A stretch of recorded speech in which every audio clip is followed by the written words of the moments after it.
What's up everyone? Welcome back again to my YouTube channel. Okay, bago natin simulan yung topic natin kung paano nga ba mag-hire or mag-interview ng bagong empleyado. Bago ka sa aking YouTube channel, please subscribe para naman matulungan mo kami na maabot yung 100k subscriber. Dahil we pray na bago magtapos itong taon na to, ay ma-reach natin yung 100k subscriber. Kapag na-reach po natin yon, magpapag-giveaway po tayo. Alright! Tara na sa ating topic ngayon na ano nga ba? Paano tayo mag-interview? Paano natin i-hire? Ano yung mga gagawin pag tayo ay kukuha ng empleyado? Una sa lahat, kailangan mo natin tingnan yung background check. Okay? Siyempre, bago natin i-interview yung isang empleyado, dapat meron tayong qualification. Okay? Kumbaga standard. Ano ba yung mga skills, ano ba yung kailangan natin sa isang empleyado, andun na. Okay? Tapos, interviewin natin sila. Okay? Ano yung background nila, may experience ba, ganito ganyan.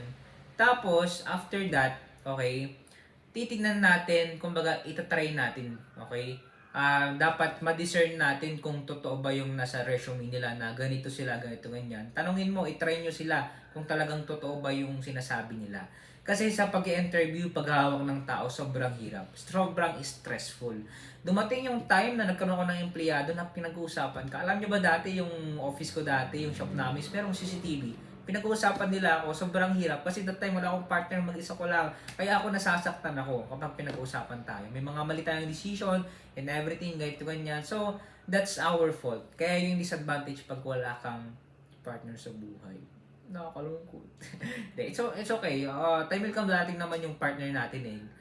God give the right people, okay? So, especially pag yung asawa na yung pinag-usapan, ang Diyos ibibigay naman sa atin yan eh.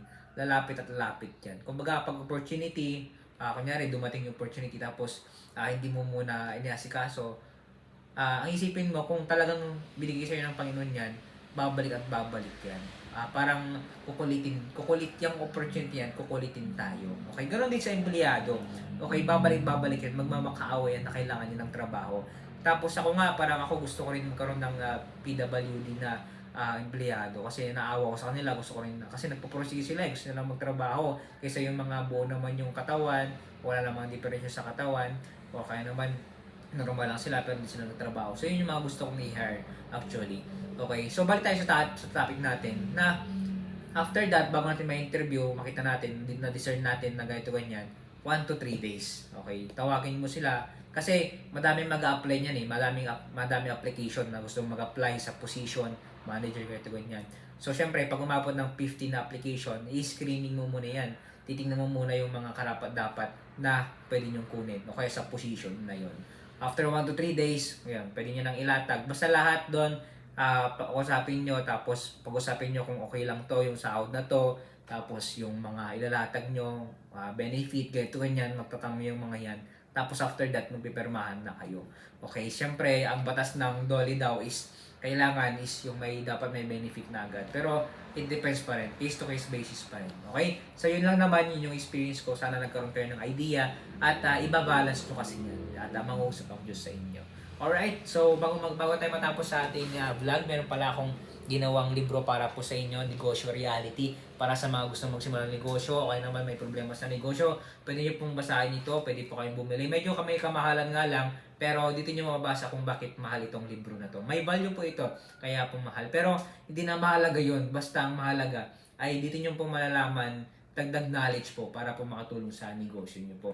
Kung gusto po mag-order, nasa link po yung Facebook page link po natin, nakapin po doon. Okay, nasa description, ilagay po natin doon. Click nyo lang po, tapos huwag nyo po kalimutan na like and follow yung Facebook page po natin dahil bago lang po yung Facebook page official po natin dahil para lang po yan sa mga gustong bumili po ng libro po natin.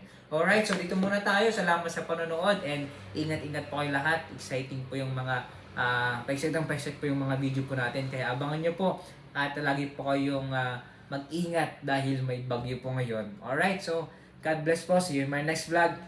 Bye-bye.